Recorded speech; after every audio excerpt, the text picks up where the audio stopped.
नमस्कार, श्रेष्ठ भारत में आपका स्वागत है। मैं हूं मुक्ता सिंह। बिल्किस बानो बलात्कार कांड में सजा काट रहे लोगों की सजा गुजरात सरकार ने माफ कर दी थी और साल 2022 में वो 15 अगस्त को जेल से बाहर आ गए थे। जब इस बात की खबर बिल्किस बानो को लगी तो वो इसके खिलाफ सुप्रीम कोर्ट पहुंच गई। गोधरा जेल से छूटे 11 लोगों ने सुप्रीम कोर्ट में सजा माफी की अर्जी लगाई थी।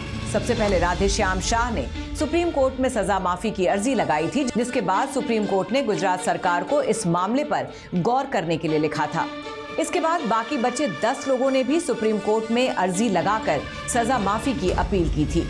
सुप्रीम कोर्ट ने इस मामले में राधेश्याम शाह को राहत दी थी, तो उसी बिना पर बाकी लोगों की सजा का मामला भी सुप्रीम कोर्ट ने राज्य सरकार के पास भेज दिया। गुजरात सरकार ने कमेटी बनाकर फैसला लिया कि इन लोगों की सजा माफ कर दी जाए। बिल्किस बानो की अर्जी पर सुनवाई करते हुए सुप्रीम कोर्ट ने सभी 11 दोषियों को 2 हफ्ते में जेल अधिकारियों को रिपोर्ट करने का आदेश जारी किया है। यानी 2 हफ्ते के अंदर इन दोषियों को सरेंडर करना पड़ेगा और अपनी सजा काटनी होगी।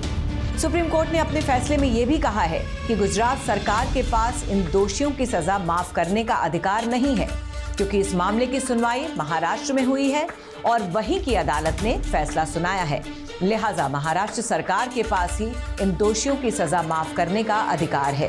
तो कुल मिलाकर सुप्रीम कोर्ट ने बिल्किस बानो केस में दोषी पाए गए 11 लोगों के लिए राहत का रास्ता जरूर खोल दिया है। महाराष्ट्र में भी बीजेपी की सरकार है और अगर ये दोषी एक बार फिर सुप्रीम कोर्ट जाकर सजा माफी की अपील करते हैं और मामला महाराष्ट्र सरकार को भेजा जाता है तो सजा माफ होने की काफी संभावना है।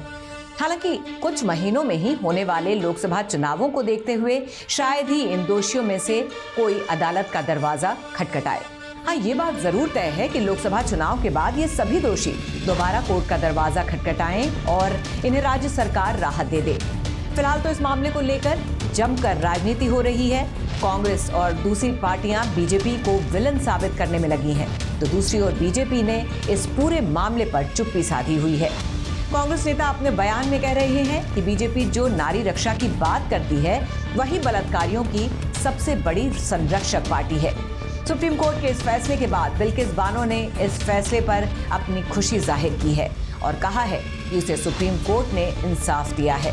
लोकसभा चुनाव से पहले आए इस फैसले का असर बीजेपी पर कितना पड़ेगा, इसके जवाब में जानकार मानते हैं कि इस फैसले का असर बीजेपी पर नहीं पड़ेगा।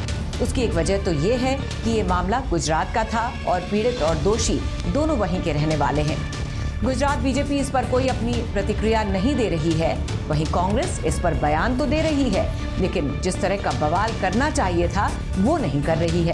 कांग्रेस को डर है कि अगर वो इस मुद्दे पर ज्यादा शोर करेगी तो बीजेपी कांग्रेस को हिंदुत्व विरोधी पार्टी के रंग में रंगना शुरू कर देगी, जो कांग्रेस पर भारी पड़ सकता है। वैसे भी गुजरात में कांग्रेस की हालत पतली है। याद रहे कि 182 सीटों की विधानसभा में साल 2017 के चुनावों में बीजेपी को 99 और कांग्रेस को 77 सीटें मिली थी, लेकिन 2022 में हुए विधानसभा में जहां कांग्रेस 17 सीटों पर सिमट गई, वहीं बीजेपी 156 सीटें जीतने में कामयाब रही।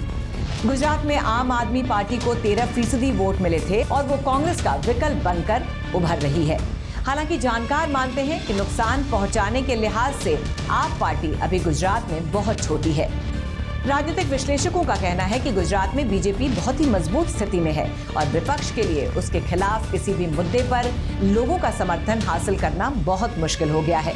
बीजेपी कहती आई है कि गुजरात दंगे गोधरा कांड की वजह से हुए थे और गोधरा कांड की शुरुआत एक वर्ग की तरफ से हुई थी और उसी के जवाब में ये दंगे हुए। अब 11 दोषियों को जेल भेजने के आदेश के बाद ये मामला एक बार फिर सुर्खियों में है। हालांकि इसका राजनीतिक फायदा या नुकसान ना तो बीजेपी को होने वाला है और ना ही विपक्ष को। तो फिलहाल की इस खबर में बस इतना ही। बाकी खबरों के लिए देखते रहिए श्रेष्ठ भारत। श्रेष्ठ भारत पर खबरों से जुड़े रहने के लिए चैनल को सब्सक्राइब करें, बेल आइकन दबाएं और देखते रहें श्रेष्ठ भारत।